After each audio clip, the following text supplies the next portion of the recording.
Okay guys, it's time for the final breakdown for a little while because all that's left is Kung Jin and there's no set date release for Tanya, so but there are rumors that Ed Boon, the creator of Mortal Kombat, is going to be releasing a story pack, which will basically give you the chance to play as all the characters that were in the story that you either fought or basically attacked you during a cutscene. I don't know if it's going to happen, but I'm not here to talk about that. I'm here to talk about Kung Jin. So Kung Jin is kind of a historic character in Mortal Kombat. A lot of people might not know this, but it's actually been confirmed by Ed Boon himself that Kung Jin is actually the first ever gay Mortal Kombat fighter. And if you don't believe me, listen very closely to the words Raiden uses in this little clip. One that is worthy of you. Go to the Wuxi Academy. Join the Shaolin, like Kung Lao before you. I can't. They won't accept. They care only about what is in your heart, not whom your heart desires. So Raiden uses the term that not whom your heart desires. Now really the Shaolin the Shaolin monks wouldn't have a problem with someone if they weren't attracted to the same gender. There's nothing wrong with that, by the way. But anyway, let's get into the regular spiel and get this shit over with. So Kung Jin's X-ray has to be done around like this range right around here. You can hit it perfectly. And it does about, I think, 6 or 7 hits. Yeah, 6 hits for like 25 damage. Okay, so for Fatality 1, the target practice, you want to be close to your opponent and hit down, forward, down, back triangle. And that'll cause him to flip, kick off the opponent's head, shoot 3 arrows into the eyes, nose, mouth, and it crashes. Boom. That's it. Fuck reptile. For Fatality 2, pin down, you have to be at mid-range and hit forward, back, down, down, and square. This one's a little bit weirder than the last one, mostly because like the opponent just explodes for some reason. I don't get it. Like he shoots 3 arrows and then he just explodes, unless he was charging up the staff. And yeah, there we go. Okay, brutalities. For Brutality 1, you have to go 7 seconds without being hit in the final round. So you've got arrows, I suggest you use them.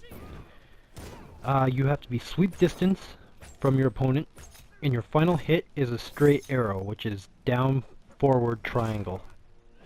If you hit that from pretty much sweep distance without being hit for 7 seconds during the match, then you're basically just going to pierce the opponent's heart with an arrow, and it's pretty much a kill. Well, it is a kill. Definitely a kill. Oh, his heart actually comes at the back. I didn't notice that. Okay, Brutality 2 can be done in any variation. Now you have to connect with 3 cartwheel drops, which are done by pressing down, back, and circle. Okay, so once you've hit all 3 of those, your final hit is a cartwheel smash, which is done by pressing down, back, circle, and R2. Just like that. I wasn't even sure I would have hit that, but apparently I did. Okay. Brutality 3 is done in any variation. Now you have to use any 3 level transitions, I should say. Transactions. And your final hit is a throw. That's it. Basically, your final hit's a throw, catch him, boom. basically just smacks his head off. I think. Didn't look like it, but whatever. Brutality 4 is only done in the ancestral variation. Now this one's a little tricky. You have to use every type of quiver at least once. So your fire quiver is down down square, as you saw there. Your stun quiver is down back square, like you saw there. And your vampiric quiver is down forward square, just like this. So you have to hit him with every arrow from each quiver. And now you have to be sweep distance away from your enemy, and your final hit must come from must hit the opponent's head. This is very important.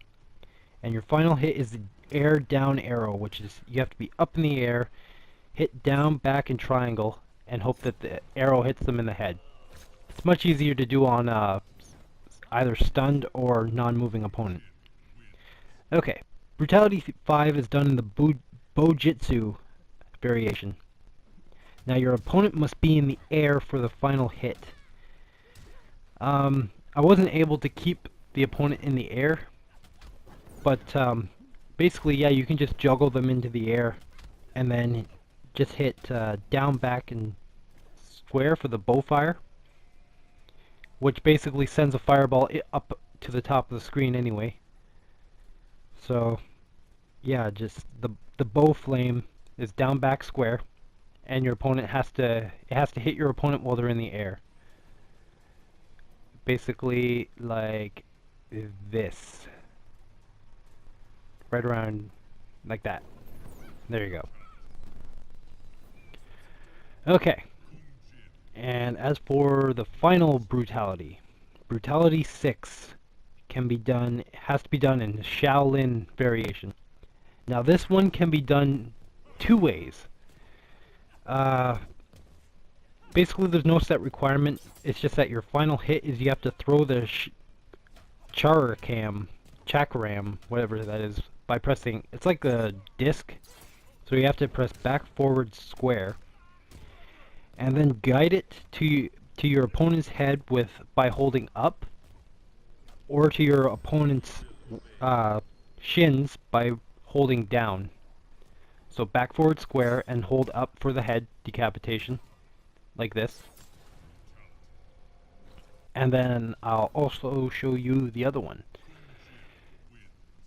So then back, forward, square, and hold down to aim it at their shins, just like that. Keep that pace going and you'll pull it off no problem. But anyway, I guess that's it for breakdowns until Tanya, so I guess you'll see me the day Tanya is released. So I guess I'm out. Peace! For his role in saving Earthrealm, Kung Jin's family created a statue in his likeness for inclusion in Raiden's revered collection. But Kung Jin's thoughts were with one no longer accepted by his family, Kung Lao. Kung Jin set out to locate his cousin and found him in the Nether Realm. Raiden believed Kung Lao's tortured soul was forever trapped without Quan Chi's magic to free him. But Kung Jin knew the Shaolin were stronger than any sorcerer's spell. He vowed to help Kung Lao fight off the evil that had remade him.